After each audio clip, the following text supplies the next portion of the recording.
Hello friends, मैं हूं कुलदीप सिंह। दोस्तों, तीन इम्पोर्टेंट टॉपिक्स पर बात करेंगे।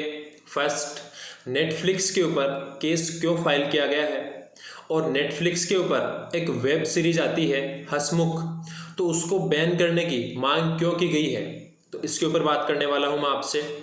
इसके अलावा सेकंड, जर्नलिस्ट अर्नब गोस्वामी के ऊपर जो अभी रिसेंटली हमला हुआ था सोनिया गांधी के ऊपर कुछ टिप्पणी करने को लेकर के, तो उन दोनों हमलावरों को बेल किस आधार पर दी गई है उसके बारे में बात करेंगे। और third, NGT means national green tribunal के द्वारा कुछ डायरेक्शंस इशू किए गए हैं जो कि 4 मई से अप्लाई होने वाले हैं, तो उनके बारे में आपको बात करूंगा। और एनजीटी में अगर किसी भी एडवोकेट को अपने केस फाइल करना है, आर्गूमेंट करने हैं, तो किस आधार पर वो अपने आर्गूमेंट कर सकते हैं, केस फाइल कर सकते हैं, अपने ओरल सबमिशंस रख सकते हैं, डॉक्यूमेंट पेश कर सकते हैं, तो उसका तरीका भी मैं आज आपको इसमें बताने वाला हूँ। दोस्तों, स्टार्ट करते हैं कि नेटफ्लिक्स में जो एक वेब सीरीज आती है हंसमुख, उसे बैन करने की मांग क्यों की गई है। मैं आपको बता दूं कि नेटफ्लिक्स एक ऑनलाइन प्लेटफॉर्म है जिसके ऊपर अलग अलग वेब सीरीज़ और मूवीज़ आप आसानी से देख सकते हैं, सर्च कर सकते हैं। तो उसके ऊपर अलग अलग सीरीज आती रहती हैं समय समय पर। तो अभी लॉकडाउन के समय में अभी एक सीरीज चल रही है हंसमुख एपिसोड 4, तो उसके अगेंस्ट में दिल्ली हाई कोर्ट में एक पिटीशन फाइल की गई है और उसमें कहा गया है कि नेटफ्लिक्स के ऊपर जो हंसमुख सीरीज आ रही है उसमें एडवोकेट्स के लिए गलत और डिफेमेटरी वर्ड्स यूज़ किए गए हैं जिससे एडवोकेट्स की मानहानि हुई है। तो इसलिए नेटफ्लिक्स के ऊपर जो हंसमुख सीरीज़ है उसका एपिसोड 4 स्पेशली उसको बैन कर दिया जाए, और नेटफ्लिक्स और इसके अलावा उस वेब सीरीज़ के डायरेक्टर और प्रोड्यूसर अनकंडीशनल अपोलॉजी मांगे ऑनलाइन, तो इसकी डिमांड की गई है। और साथ में यह भी कहा गया कि फ़िलहाल इसके ऊपर इंटरिम स्टे दे दी जाए, लेकिन हाई कोर्ट ने इंटरिम स्टे देने से तो मना कर दिया, उस ऑर्डर को अभी रिजर्व रखा है। लेकिन हाई कोर्ट ने आदेश दे दिए हैं कि नेटफ्लिक्स और हंसमुख सीरीज़ के डायरेक्टर और प्रोड्यूसर अपना रिटर्न में जवाब पेश करें हाई कोर्ट के सामने, और उसके बाद में हाई कोर्ट अपना आदेश देगा। तो दोस्तों, अब देखना यही है कि नेटफ्लिक्स के ऊपर जो हंसमुख सीरीज़ है इसका एपिसोड 4 है वो बैन किया जाता है या फिर नहीं किया जाता है। उसमें कोर्ट के द्वारा देखा जाएगा कि एडवोकेट्स के लिए किस तरीके के डिफेमेटरी वर्ड्स यूज़ किए गए हैं, और अगर डिफेमेटरी वर्ड्स यूज़ किए गए हैं तो वो काफ़ी दुखद है, तो उसके ऊपर जो भी कोर्ट का निर्णय होगा वो बाउंड होगा। अब बात करते हैं आज के सेकेंड टॉपिक के ऊपर कि जर्नलिस्ट अर्नब गोस्वामी के ऊपर जो रिसेंटली हमला हुआ था, उन दोनों ही हमलावरों को पुलिस के द्वारा अरेस्ट कर लिया गया था। दोस्तों, मैं आपको बता दूं कि ये बात सामने आई है कि जर्नलिस्ट अर्नब गोस्वामी ने अपने चैनल पर सोनिया गांधी को लेकर के कुछ टिप्पणी की थी, तो ऐसे में फिर उनके ऊपर जब वो स्टूडियो से अपने घर रात्रि के समय में वापस जा रहे थे, उस समय उनके ऊपर 2 लोगों ने हमले किए, उनकी गाड़ी के शीशे तोड़ने की कोशिश की। तो ऐसे में उन दोनों लोगों को अरेस्ट कर लिया गया था, और उसके बाद में आज उन्हें जमानत भी दे दी गई है कोर्ट के द्वारा। तो उसमें उनके एडवोकेट की तरफ से ये कहा गया कि एक तो जो एफआईआर दर्ज कराई गई है जर्नलिस्ट अर्नब गोस्वामी के द्वारा, तो वो पॉलिटिकली मोटिवेटेड है, इसलिए इन लोगों को जमानत दे दी जाए। सेकंड आर्गुमेंट यह दिया गया कि इन दोनों लोगों से पूछताछ की जा चुकी है और जो भी चीज़ें पूछी जानी थी वो पुलिस ने पूछ ली है।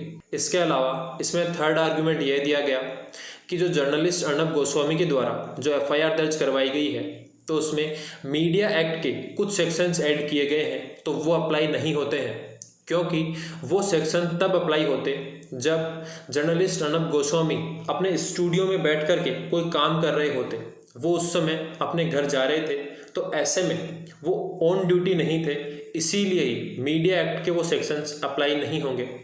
और इन आर्ग्यूमेंट्स के आधार पर कोर्ट के द्वारा इन दोनों ही हमलावरों को जमानत दे दी गई। बात करें आज के थर्ड इश्यू की, तो इसमें NGT means national green tribunal के द्वारा कुछ डायरेक्शंस दिए गए हैं, और उसमें कहा है कि ये डायरेक्शंस 4 मई से अप्लाई होंगे। तो उसमें फर्स्ट डायरेक्शन ये दिया गया है कि 4 मई से कोई भी एडवोकेट और कोई पार्टी एनजीटी कॉम्प्लेक्स में एंटर नहीं कर सकती है। केवल एनजीटी का स्टाफ और ऑफिसर्स ही एंटर करेंगे। इसके अलावा इसमें सेकंड डायरेक्शन ये दिया गया है कि 4 मई से chairperson, the members, officers of the tribunal means deputy registrar अपना ऑफिस होल्ड करेंगे और जो अदर स्टाफ है वो केवल 33% ही एनजीटी कॉम्प्लेक्स में आएगा। इसके अलावा रेस्ट स्टाफ एनजीटी कॉम्प्लेक्स में नहीं आएगा, क्योंकि गवर्नमेंट के द्वारा ये डायरेक्शंस दिए गए हैं कि सोशल डिस्टेंसिंग बनाना बहुत ज़रूरी है। तो उसके लिए जो ऑफिसर्स हैं वो सभी आएंगे ऑफिस में और जो रेस्ट स्टाफ है उसका केवल 33% ही स्टाफ अवेलेबल होगा। तो इसीलिए ही एनजीटी के द्वारा ये डायरेक्शन जारी किया गया है। इसमें थर्ड डायरेक्शन ये दिया है कि कोई भी एडवोकेट और पार्टी एनजीटी में पर्सनली प्रेजेंट होकर के कोई केस फाइल नहीं कर सकती है, केवल ई फाइलिंग ही की जाएगी। और उसके लिए एनजीटी ने एक मेल आईडी प्रोवाइड करवाई है। तो मेल आईडी है judicialngt@nic.in। ये मेल आईडी है और इसके ऊपर ई फाइलिंग मीन्स केस फाइल किया जाएगा, रिटर्न स्टेटमेंट दिया जाएगा अदर पार्टी के द्वारा, जो भी डॉक्यूमेंट सबमिट किए जाने हैं वो भी इसी मेल आईडी पर सबमिट होंगे। कोई भी इंफॉर्मेशन देनी है, अगर एडवोकेट को अपने केस को अर्जेंट हियरिंग पर अगर लगवाना है तो उसके लिए भी इसी मेल आईडी पर इंफॉर्मेशन दी जाएगी। और जो भी कोई ओरल आर्ग्यूमेंट दिए जाने हैं तो उसके लिए ऑडियो क्लिप भी इसी मेल आईडी के थ्रू ही भेजा जाएगा। इसका मतलब ये कि एनजीटी पर अगर कोई भी कार्यवाही होगी तो वो इस मेल आईडी से ही होगी केवल। तो इस मेल आईडी को आप ध्यान रखें और किसी भी प्रकार के जो भी आपको एनजीटी से रिलेटेड कोई भी अगर केस हो, कोई भी आपके आर्ग्यूमेंट्स हो, तो वो इस मेल आईडी के ऊपर आपको भेजने हैं।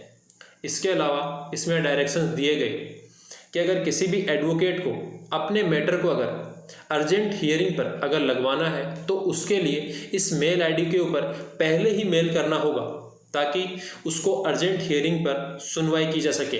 दोस्तों, इसके अलावा एनजीटी ने यह भी डायरेक्शंस दिया कि किसी भी अगर पार्टी या फिर पर्सन को अगर किसी भी केस से अगर जुड़ना है तो उसके लिए उसे इस मेल आईडी के ऊपर अपना नाम, ईमेल आईडी, अपने मोबाइल नंबर, केस का नाम, केस का नंबर, केस की हियरिंग डेट वो सभी मेंशन करनी होगी और उसे बताना होगा कि किस रीज़न से उस पर्सन को इस केस में ऐड होना है, कि वो अगर एडवोकेट है या फिर कोई पार्टी है या फिर कोई विटनेस है। तो इस प्रकार की उसे इन्फॉर्मेशन देनी होगी और उसके बाद में एनजीटी के द्वारा उसे एक लिंक भेजा जाएगा जिसके थ्रू उसे एक 1 टाइम पासवर्ड भी भेजा जाएगा और उसके माध्यम से वो पर्सन एनजीटी में जो वीडियो कॉन्फ्रेंसिंग से उस केस की सुनवाई होगी उससे वो आसानी से जुड़ सकता है। तो इस प्रकार के एनजीटी के द्वारा डायरेक्शंस दिए गए हैं। दोस्तों, आई होप आपको यह इन्फॉर्मेशन और वीडियो पसंद आया है। इसी प्रकार के और वीडियोस देखने के लिए चैनल को सब्सक्राइब करें और वीडियो को लाइक एंड शेयर करना ना भूलें।